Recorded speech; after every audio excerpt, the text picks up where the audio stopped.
All right, everyone. So 365 Days of Horsemanship, day 362. So as you can see, I am chillaxing tonight. Had the loveliest day yesterday, actually. I was really able to create some time to prioritize being with the horses and not being in a rush. Like so many of my sessions, I am squeezing in between all these other things that I have to do. And it was really felt like so exciting and such a privilege to be like, oh, I have the next 3 hours and this is plenty of time for everything I want to do. So that was very cool. I spent a good long 30 to 40 minutes with Lawrence. Yeah, we just were really able to dig into the repetitions of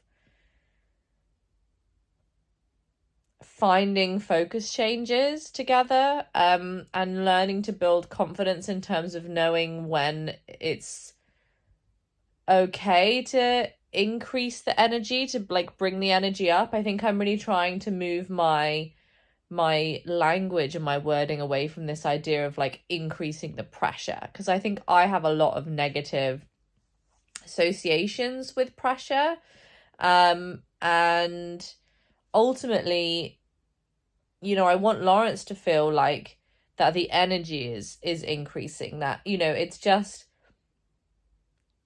an opportunity for him to be curious. It's not an expectation. I think, when I use the word pressure, I have this idea in my mind that I'm putting pressure on and I expect a response. And I think there's definitely a time where that can be useful. That mindset can be useful, for safety. I'm super pro pressure for safety. Your horse, my horses, for me, I feel they need to be able to handle pressure, because there might be a situation where they might get scared by something that is going to put them in a dangerous situation. And the only way I'm going to be able to help them with that in that moment is with pressure. And they need to be prepared to be able to react to that in a cooperative way. And it's not the way that I want to live most of my life with them. It's not the way I want them to live most of their lives. But that opportunity needs to be there. But then the difference, and I think it's also perhaps about the difference between insistent leadership and supportive leadership. I definitely have had some really interesting conversations with Elsa around how do you tell the difference? Because it is really easy to think you're being supportive, but actually because your mindset has changed and because your goal has changed and the thing you're hoping for has changed, your expectation has changed, you're actually being more insistent, because you're not supporting the increase of the energy, you are increasing the energy to an end result. Excuse me. And that is much more of an expectation. And so yeah, it was just really nice to feel like I was able to work a lot in flow, a lot in passive leadership, which was lovely. Because when I came to him, he was actually with Lawrence yesterday. He was having a rest, just down by the field shelter. He was just resting, standing, just looking around, having a little snooze. And that is something that I find much easier to flow with. I'm quite happy to sit and rest with him while he looks out at the environment for a much longer period of time than I am happy to rest with him while he eats. And I think that's partially personal preference, and partially just this feeling of him having all day to eat grass and it being the thing that he does for most of his day. And so, yeah, just feeling like I want something different. And so it was really nice because I had the opportunity to just kind of work in flow with him a bit more. Another mindset change that's happened for me recently that's been really positive is I used to feel in the winter frustrated because I've been kind of semi-working on the touching distance for quite a long time, a good probably couple of years now, though I haven't been able to really work out why things weren't progressing before this last sort of 6 months or so. And when I think before, when I thought about winter and putting the rug on, I felt frustrated. I've been like, oh, this is so annoying that now if I want to play with the touching distance, I have to take the rug off.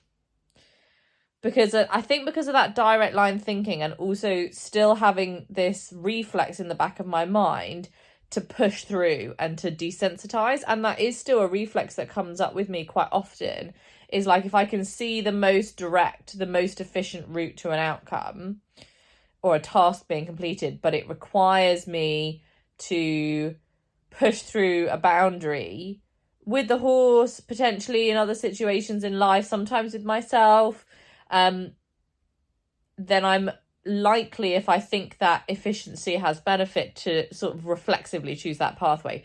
Even though if you actually brought it to me like that, I would say, oh no, actually I don't want to do that just for the sake of efficiency.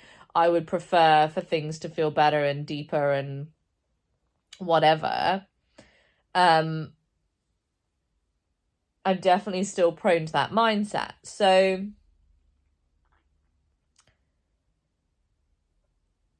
this year, what's different, which is really exciting, is realizing that actually it's easier through the rug. Lawrence has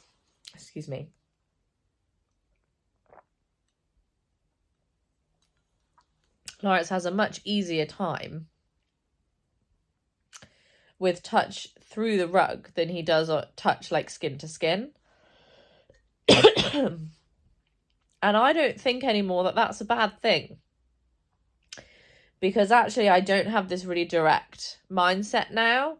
And so instead, now I'm thinking this is really great. Like if I could get to a place where over the winter I work on this with the rug on, and that's an easy way to make it a little bit easier for him. He feels less overwhelmed. It's going to be easier for him to think while we're playing with this. If I can get him to a place by the spring where I can be at different touching places on him with the rug on, and he can have regular focus changes. When I take that rug off, we're going to be in such a better position to then step that forward as the next step into being able to do that without the rug on. And so that's really exciting now to me. And I was able yesterday to have a few times where I was able to put my hand on him, or like start moving into supportive leadership when he started eating the grass, and support, including moments of touch, until there was a focus change, and then stop and flow for a while and repeat that. At some point it did become overwhelming, and then he started walking a lot more, and at that point I sort of took a rest, had some flow, found something easy to do, and then left it. But it was really great to feel like that there's like some repetitions in the bank if the rug is on. And I think it's just going to be about really remembering, like, just to practice that a little bit and then let it sit. Don't push it every time until things are getting harder, because otherwise that's the association that I build. But I was really happy with how the session went. I wished actually that I could have made it up today for another session, but there just wasn't time. You know, I had to come home and eat some dinner, and I will literally be going to bed in a couple of minutes because I've got to get up early again tomorrow. But I'm hopeful that tomorrow, as long as my shift doesn't overrun, that I might be able to get up to the horses tomorrow night, which would be really nice. So yeah, we'll see, fingers crossed. But yeah, and then Mia, I had a lovely session with Mia as well. I managed to take her poultice off, so that's really nice. I think she'll be back to her normal self in a couple of days, which is super exciting. And then yeah, just spent, I think with Mia it was really interesting to see the difference. Like Lawrence has a lot more small focus changes now, I'm noticing. Like his small focus changes are easy now. Like he's quite happy to be looking here and looking there, like while he's grazing, if there isn't any extra stress being put on him. So like if I'm not playing with something that's more difficult, he's much more engaged now than he used to be. Whereas Mia, you can feel, or I can certainly feel, that the relationship is not as well established. It's not as sort of rooted in now as Lawrence's is. In that, you know, with Mia, I am still rewarding the small focus changes, because if I don't, I'm going to lose my position. But actually, it was really nice to reconnect with her. It was really nice to put that, you know, money in the bank, because obviously it's been quite a sort of task-focused week, dealing with her abscess. And it's been really nice just to take that time to kind of reconnect. And it was really, really nice at the end. I went to leave on a good moment, on a category change. And I started walking away, and actually she followed me. She followed me all the way through the gate, into the next field, and then all the way actually down to the fence line to leave. And I didn't really notice she'd followed me that far until I was getting out my car to sort of undo the front gate, and to look back and see her at that fence line was just so delightful, just to feel like that desire is there. And I felt really like honoured. And yeah, so I'm really I'm excited to get back, hopefully tomorrow, if not definitely on Wednesday, and yeah, just get that bit more time with them.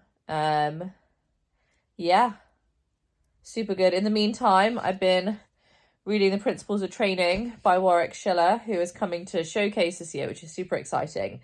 And I've had this book sort of in my to read pile for too long now, and I just really want to get it read before Showcase. So yeah, it's all ticking along nicely. Really happy with how everyone is.